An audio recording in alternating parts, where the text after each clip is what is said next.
Bueno, muy bien. No, Carlos Pani tiene otros, no solo va a hablar, no, de esto, tiene otros temas, Pani. Tiene otros temas, se viene una elección el domingo en Venezuela, con una mirada obviamente dentro de la Argentina. Carlos, te damos la bienvenida, buenas noches. Buenas noches, exactamente. El domingo que viene va a haber elecciones presidenciales en Venezuela. Venezuela es un país que por distintas razones lo tenemos muy cerca. Primero porque ha sido una metáfora de autoritarismo, de crisis humanitaria, de desbarajuste económico durante muchísimo tiempo.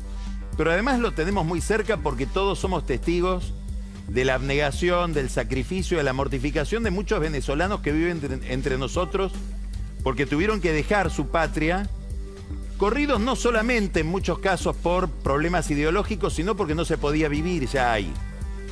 Entonces, lo que pasa el domingo nos toca de cerca a todos. Es una elección distinta, es una elección que puede dar una sorpresa.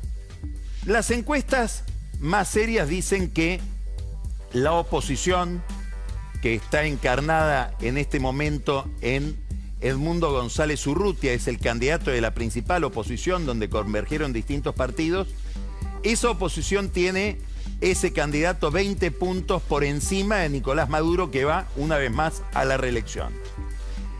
Una de las novedades es precisamente que los opositores venezolanos han logrado consolidarse en una fórmula principal. No ha habido la tentación, como hubo en otras elecciones, de convocar a la abstención por falta de reglas, por persecución, por proscripción de muchos candidatos. Hay una segunda novedad en esta elección, muy relevante. Es la voz que ha hecho sonar Gustavo Petro, el presidente de Colombia, que podríamos decir es más afín a Maduro que a los opositores de Maduro, y más importante todavía, la voz que hizo escuchar Ignacio Lula da Silva, Lula, ambos diciendo cuidado con que haya fraude. Tanto que Brasil, que se había resistido desde hace tiempo a mandar veedores, acaba de decidir que manda 2 veedores para las elecciones del próximo domingo. Maduro tuvo expresiones muy lamentables diciendo si pierdo va a haber un baño de sangre, y Lula le contestó, ¿cómo baño de sangre? Si perdés te tenés que ir. Que Lula da Silva, que Petro estén pensando en que Maduro puede perder y que si pierde tiene que entregar el poder, es una novedad que no habíamos visto antes en el drama venezolano que viene durando mucho tiempo. ¿Por qué este problema? ¿Por qué este cambio? ¿Por qué la advertencia de brasileños y colombianos respecto de la posibilidad de un fraude y la intolerancia frente a ese fraude? Porque se calcula, Domi Nelson, que si la percepción del público, la percepción del electorado, es que la elección no fue transparente, puede haber una oleada migratoria adicional de 1 millón de personas a partir del domingo.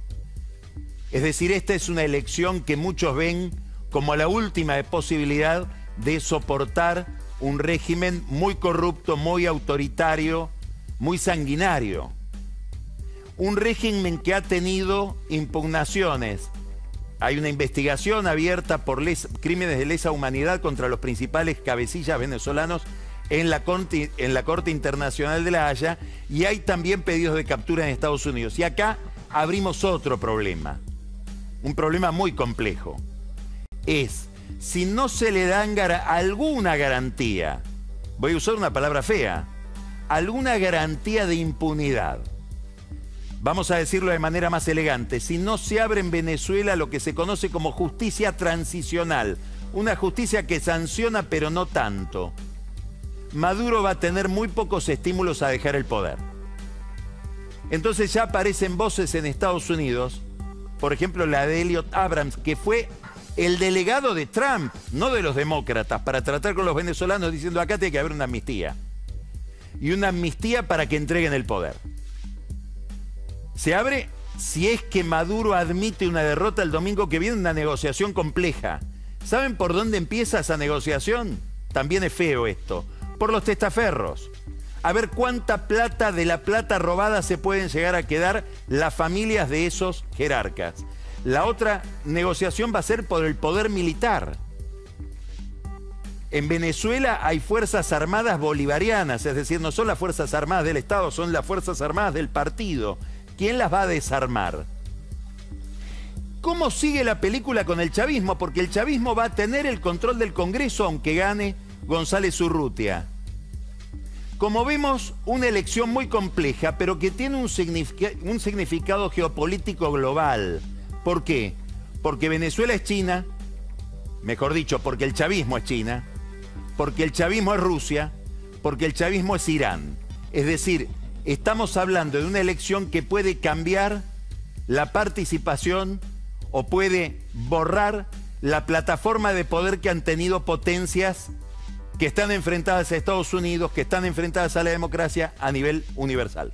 Impecable, Carlos. Ojalá Venezuela recobre el camino de la democracia que hizo de ella un faro de la democracia en años de dictaduras brutales en América Latina. Muchas gracias.